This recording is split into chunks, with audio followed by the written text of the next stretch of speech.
നമസ്കാരം, മലയാളി വാർത്തയിലേക്ക് സ്വാഗതം.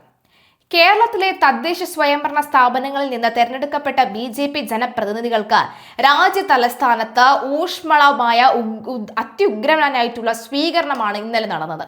പ്രധാനമന്ത്രി നരേന്ദ്രമോദിയുടെ പ്രത്യേക ക്ഷണപ്രകാരം ഡൽഹിയിലെത്തിയ തിരുവനന്തപുരം മേയർ അഡ്വക്കേറ്റ് VV രാജേഷിന്റെ നേതൃത്വത്തിലുള്ള സംഘത്തെ പ്രധാനമന്ത്രി വസതിയിൽ സ്വീകരിക്കുകയും അവരുമായി ആശയവിനിമയം നടത്തുകയും ചെയ്തു.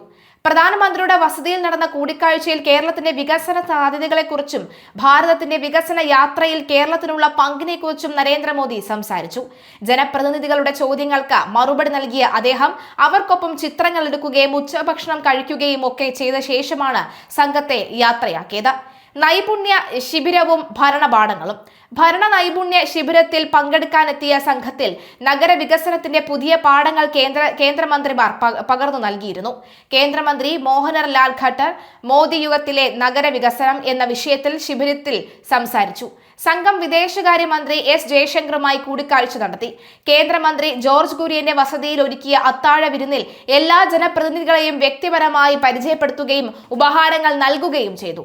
പാർലമെന്റിലെയും പാർട്ടി ആസ്ഥാനത്തെയും സ്വീകരണ പാർലമെന്റ് സന്ദർശിച്ച സംഘം ഉപരാഷ്ട്രപതി CP രാധാകൃഷ്ണൻ, സ്പീക്കർ ഓം ബിർള എന്നിവരുമായും കൂടിക്കാഴ്ച നടത്തി.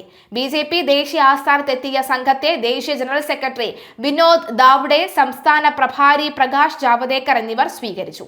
തിരുവനന്തപുരത്ത് BJP നേടിയ വിജയം രാജ്യ തലസ്ഥാനത്തെ നേതൃത്വവും ഏറ്റെടുക്കുകയാണ്. ഡൽഹി മുനിസിപ്പൽ കോർപ്പറേഷൻ മേയർ രാജ ഇക്ബാൽ സിംഗ് VV രാജേഷിനെയും സംഘത്തെയും പ്രത്യേകമായി അനുമോദിച്ചു. പ്രമുഖരുടെ സാന്നിധ്യം.